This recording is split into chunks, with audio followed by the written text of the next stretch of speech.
एक बार की बात है। एक गरीब औरत थी जिसका नाम आयशा था। वह एक छोटे से गांव में अपने माता पिता और छोटे भाई बहनों के साथ रहती थी।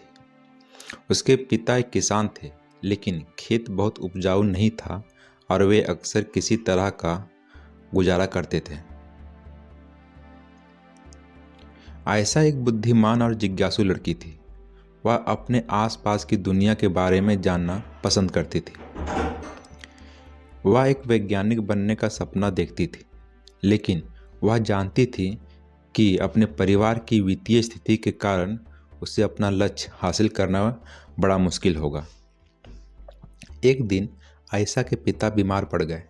वह काम करने में असमर्थ थे और परिवार की आय और भी कम हो गई।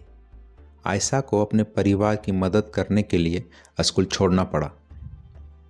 आयशा ने अपने परिवार का समर्थन करने के लिए कड़ी मेहनत की। उसने घरों की सफाई और खेतों में काम करने जैसे अजीब अजीब काम किए। उसने स्थानीय बाजार में सब्जियां बेचना भी शुरू किया। अपनी व्यस्त दिनचर्या के बावजूद आयशा ने वैज्ञानिक बनने के सपने को कभी नहीं छोड़ा। वह देर रात तक पढ़ाई करती और स्थानीय पुस्तकालय से किताबें उधार लेती। उसके घर पर भी अपने समय के प्रयोग करना शुरू किया। कई सालों की कड़ी मेहनत और दृढ़ संकल्प के बाद आयशा ने आखिरकार अपने सपने को हासिल कर लिया। वह विश्वविद्यालय में दाखिला लिया और वैज्ञानिक बन गई। उन्होंने विज्ञान के क्षेत्र में महत्वपूर्ण योगदान दिया। आयशा की कहानी हम सभी के लिए एक प्रेरणा है।